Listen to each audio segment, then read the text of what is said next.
Guys, एक बार Germany में वहां की सरकार ने पेट्रोल के दाम बढ़ा दिए। अब इस चीज का विरोध करने के लिए वहां के लोगों ने जो तरीका आजमाया वो बहुत ही निराला था, जिसे देखने के बाद वहां की सरकार को भी झुकना पड़ा।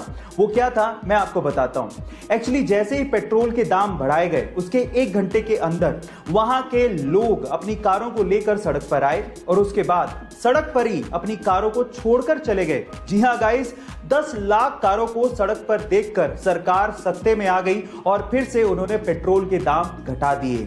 गाइस, विरोध करना जायज है, सही है, लेकिन उसका तरीका सही होना, इफेक्टिव होना और शांति प्रिय होना बहुत ज्यादा जरूरी है। गाइस, बड़े दिल वाला किसे कहते हैं, आज मैं आपको एक रियल इंसिडेंट से बताना चाहता हूं। एक्चुअली हुआ कुछ यूं कि एक छोटा सा बच्चा था जिसके पास खुद की एक साइकिल थी, लेकिन प्रॉब्लम साइकिल के साथ ये थी कि उसमें ब्रेक अच्छे से नहीं लगता था।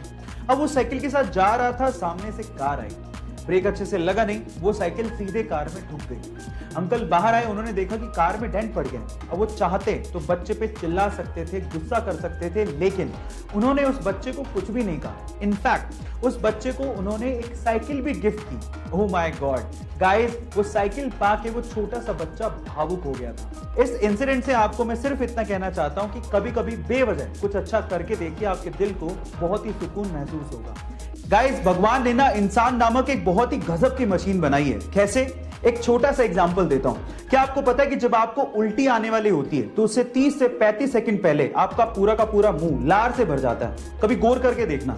पर सवाल ये कि ऐसा होता क्यों है? तो देखो मैं आपको बताता हूं। आपकी जो लार होती है ना, वो क्षारीय यानी बेसिक नेचर की होती है, और जब आपको उल्टी आने वाली होती है तो उल्टी के साथ साथ पेट से खतरनाक एसिड भी मुंह में आने वाला होता है। तो उस एसिड को न्यूट्रलाइज करने के लिए और आपके मुंह को बचाने के लिए वो लार पैदा होती है। और उसके अलावा लार 30 से 35 सेकंड पहले पैदा होती है, वो आपको इंडिकेट भी करती है कि आपको उल्टी आ सकती है ना? Amazing fact. गाइस, इस फोटो को ध्यान से देखिए। ये अब तक की किसी भी कैमरे के द्वारा ली गई सबसे साफ फोटो है। खा गए ना धोखा? एक्चुअली ये फोटो नहीं है। आप हैरान हो जाएंगे कि ये एक पेंटिंग है जो कि ऑयल पेंट से बनी है। इनफैक्ट ये इतनी ज्यादा क्लियर है कि पहली बार देखने से तो ऐसा लगता है कि शायद किसी हाई रेजोल्यूशन वाले कैमरे से ली गई फोटो है। ये ऑयल पेंट से बनी है। इसको भी चेक करने के लिए लोग मैग्नीफाइंग ग्लासेस का इस्तेमाल करते हैं। इस पेंटिंग को बहुत सारे अवार्ड्स तक मिल चुके हैं। ये पेंटिंग वर्ल्ड रिनोन चाइना के लेंग जून ने बनाई है। तो इस जीनियस आर्टिस्ट के लिए एक हार्ट तो बनता है। एक बार एक चाइनीज व्यक्ति एक एनिमल शेल्टर से एक बहुत ही प्यारे कुत्ते को घर पे लेके आया। वो कुत्ता बहुत ही समझदार था, लेकिन उस चाइनीज व्यक्ति ने एक अजीब सी हरकत उस कुत्ते की नोट की। वो कुत्ता पूरी रात अपने मालिक को सोते हुए देखता था। शुरू में उन्हें लगा कि शायद वो नया है इसलिए एडजस्ट होने में समय लग रहा है, लेकिन जब वो लगातार ऐसा करता रहा तो उन्होंने उसे डॉक्टर को दिखाया। डॉक्टर ने कहा कि ये तो बिल्कुल स्वस्थ है। थक हार कर जब कुछ समझ में नहीं आया तो वो उसी शेल्टर में दोबारा गए। तो जो शेल्टर वाले ने जवाब दिया वो आप लोगों को सुनना चाहिए। शेल्टर वाले ने कहा कि जब ये सो रहा था तब उसका पुराना मालिक उसे उठाकर यहां शेल्टर में छोड़ के चला गया। शायद इसीलिए वो पूरी रात आपको देखता है, कहीं आप उसे धोखा ना दे दो। गाइस, ये बेजुबान जानवर भी फीलिंग्स रखते हैं, इनमें भी संवेदनाएं होती हैं। इनका भी ध्यान हमें रखना चाहिए।